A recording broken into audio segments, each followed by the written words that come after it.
Será que as ciências da natureza elas são suficientes para explicar o mundo na sua totalidade? Mais ainda, será que essas ciências são 100% neutras? Quem vai dar resposta para essas perguntas é o filósofo do vídeo de hoje, Edmund Husserl.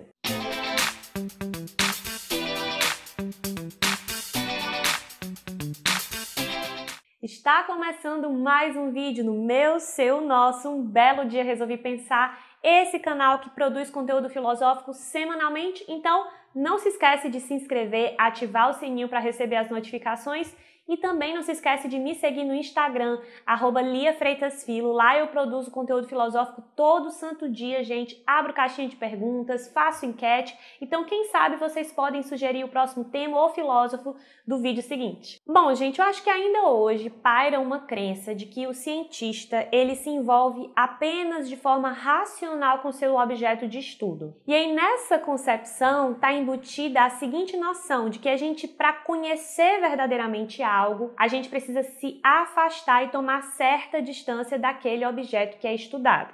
Mas será que isso realmente é possível? O filósofo alemão Edmund Husserl vai dizer que essa concepção de neutralidade da ciência ela é equivocada e quanto mais a gente se convencer de que essa frieza da ciência que produz as suas respostas e a sua visão de mundo rigorosa, mais limitadas vão ser as visões e respostas da ciência. E aí, se hoje essa concepção é algo que só paira, na época lá do Husserl, no finalzinho ali do século XIX, começo do século XX, isso não era algo que pairava não, era uma crença de fato. Entre o final do século XIX e o começo do século XX, existia uma concepção de ciência bastante assim mecânica e objetivista, sem falar no cientificismo, que era uma crença de que as ciências empíricas, ou seja, as ciências da natureza, poderiam trazer respostas para todas as problemáticas que existiam. E aí, meu povo, essas tendências passaram a não só dar o real valor e importância da ciência, mas colocar o discurso científico numa espécie de pedestal e altar. E aí, o querido Husserl vem com a sua crítica e cria o que ele chamou de método fenomenológico para fazer o seguinte: para. Calma aí, meu povo, que a produção racional do Ocidente, a produção científica ocidental, tem suas problemáticas, sim. E aí eu vou citar algumas dessas problemáticas que o Husserl vai apontar, que eu vou tratar durante o vídeo.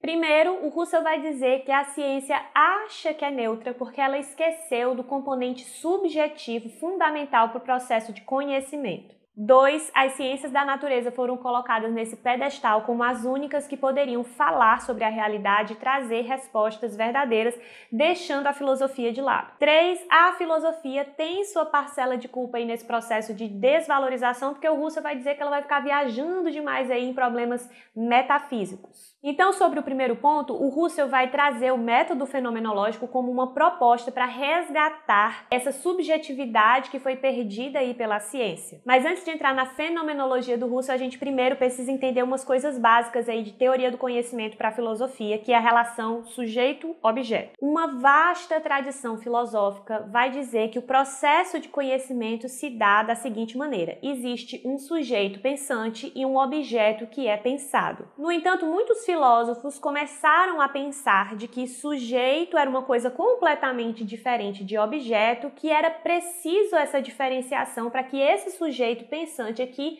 não se contaminasse com visões limitadas e perspectivas preconceituosas no momento da análise e do conhecimento desse objeto. Ou seja, o cientista, para poder analisar de forma rigorosa o seu objeto de estudo, ele não pode se levar pelas aparências desse objeto, mas tem que investigá-lo de uma forma rigorosa e analítica. E aí é que vem Husserl fazendo uma crítica a essa concepção dessa tradição filosófica em que está, por exemplo, Kant, Descartes, uma galera. Husserl vai dizer que não tem como a gente separar o sujeito do objeto, porque o pensamento é sempre pensamento de algo. Tem gente que fala assim, tô pensando em nada. O Husserl vai dizer, não tem como pensar em nada. O nada já é uma coisa dentro do nosso pensamento. Então, para você ver que sempre pensamento é pensamento de algo. Então, para o Husserl, a consciência, o pensamento, ela não é uma coisa, mas ela é um movimento. A nossa mente, ela está sempre se movimentando, se direcionando e se relacionando com as coisas ao nosso redor. Porque tudo que a gente pensa é aquilo que a gente identifica. Então eu vejo uma porta, eu penso na porta. Então eu identifico ela como porta. Então a nossa mente é preenchida das coisas e as coisas são o que a nossa mente diz que elas são. Então o Russell vai dizer que a nossa consciência ela é uma intencionalidade, ela é um movimento, uma relação e ela está sempre direcionada a dar sentido ao mundo. E o mundo é aquilo que nós pensamos que ele é, ou seja, o mundo é formado pelos sentidos que a gente cria nessa relação entre pensamento e objeto. Então, por isso que para o Russell não vai ser possível uma neutralidade científica, porque ele vai dizer que sim, a ciência tem um componente objetivo, porque ela vai estudar o seu objeto de estudo a partir de padrões analíticos, metodológicos. No entanto, a subjetividade do cientista continua lá com as suas vivências. Isso quer dizer que quando o cientista está lá analisando o seu objeto de estudo, ele não vira um ser robótico 100% operações lógicas. Ele continua tendo pensamentos, vivências, lembranças, desejos, julgamentos. E aí é que entra a fenomenologia para o Russell, como aquela ciência que vai analisar, descrever os atos intencionais da consciência. Quais são esses atos intencionais, gente? Tudo, as operações lógicas, a percepção,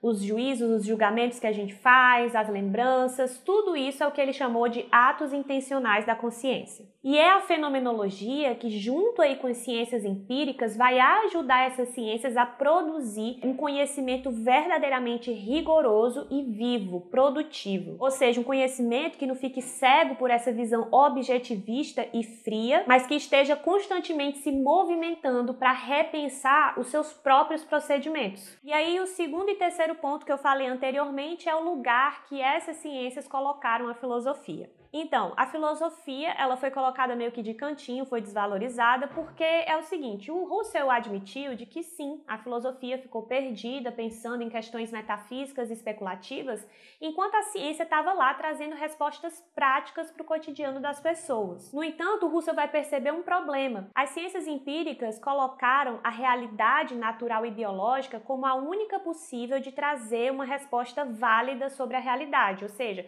essas ciências fragmentaram a realidade, deixaram de perceber a realidade na sua totalidade e só deram importância para o aspecto natural, físico e biológico. E aí aconteceu esse processo de ser deixado de lado as ciências do espírito, né, que o Russell vai chamar dessa forma, mas a gente chama hoje das ciências humanas. O método fenomenológico do Russell é uma proposta de resgatar esse aspecto espiritual no sentido dessa produção da consciência, da linguagem, essa produção simbólica e dos sentidos que nós seres humanos fazemos assim por natureza. Então, por exemplo, quando esses cientistas colocam a natureza como aquele único lugar válido da nossa compreensão, análise e investigação, também das respostas que vão sair dessa análise, eles esquecem o fato de que a nossa própria consciência do que é natureza é um sentido criado por nós. Ou seja, não existe a natureza lá e a nossa consciência aqui analisando ela. Lembrando, Russell vai dizer que o que nós objeto, né, o que nós entendemos do objeto e o nosso pensamento se misturam. Ou seja, consciência e mundo não são coisas divididas para Russell. E aqui é importante salientar algo crucial para o Russell, porque ele vai dizer que essa problemática toda não é um problema somente para os procedimentos da ciência,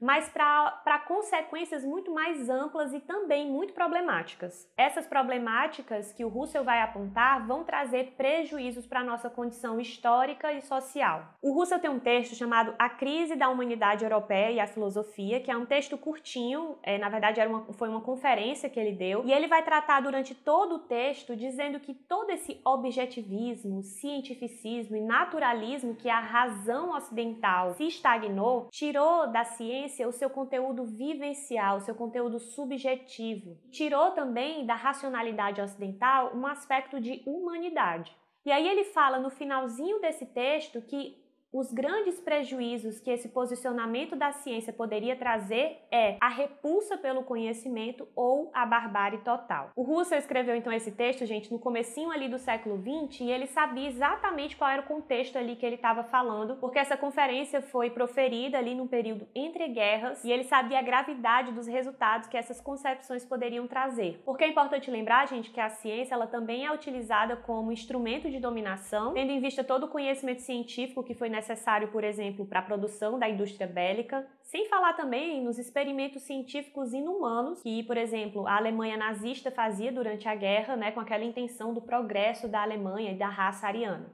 E aí, retomando essa questão da repulsa do conhecimento, eu penso na nossa situação hoje em que a gente vive um momento de exaltação da ignorância. Eu acho que um dos fatores, dentre muitos, tá, gente? Esse não é o único, mas um dos fatores que levou a isso é o fato de que a ciência, ela se afastou, e aqui eu boto um parêntese, se é que um dia ela se aproximou, mas ela se afastou da vivência das pessoas comuns, de se comunicar com essas pessoas de forma viva e produtiva. Porque, gente, o nosso primeiro contato com o conhecimento científico é na escola, e a gente sabe que as ciências, e aqui todas as ciências, não só as ciências da natureza, as ciências humanas, enfim, elas são passadas para a gente de uma maneira muito morta e descontextualizada. Enquanto isso, por conta da era da internet, tem aí, né, nessas plataformas digitais, uma série de conspiracionistas, líderes políticos e religiosos mal intencionados, falando uma série de abobrinhas, uma série de mentiras e trazendo sentido para a vida das pessoas, mesmo que esse sentido seja incorreto. Aí a ciência fica lá, o conhecimento acadêmico fica lá, num castelo, em cima, sem ninguém alcançar, e aqui, falando com a gente no dia a dia, tem esse bando de maluco falando um monte de coisa errada. E é por isso que eu tô aqui, trazendo conhecimento filosófico para vocês, fazendo uma provocação para despertar esse espírito crítico, essa atividade infinita do conhecimento que o Russell vai falar. E eu sei que diversos produtores de conteúdo de conhecimento científico também estão presentes aqui na plataforma do YouTube, em tantas outras, tentando resgatar esse interesse pelo conhecimento, por uma noção mais crítica do mundo. Então a proposta de Russell, gente, é basicamente a gente produzir um conhecimento que busque uma visão mais ampla da realidade, um conhecimento que seja mais consciente sobre as suas próprias limitações e, por isso, mais rigoroso e produtivo. Então é isso, gente. Finalizamos mais um vídeo. Me deixa aquele like para poder dar aquela ajudada, né, gente? Deixa aqui nos comentários também o que vocês pensaram sobre esse vídeo, o que vocês pensam sobre o método fenomenológico do Russell, esse distanciamento e frieza da ciência. E nos vemos aí num próximo vídeo. Tchau, tchau!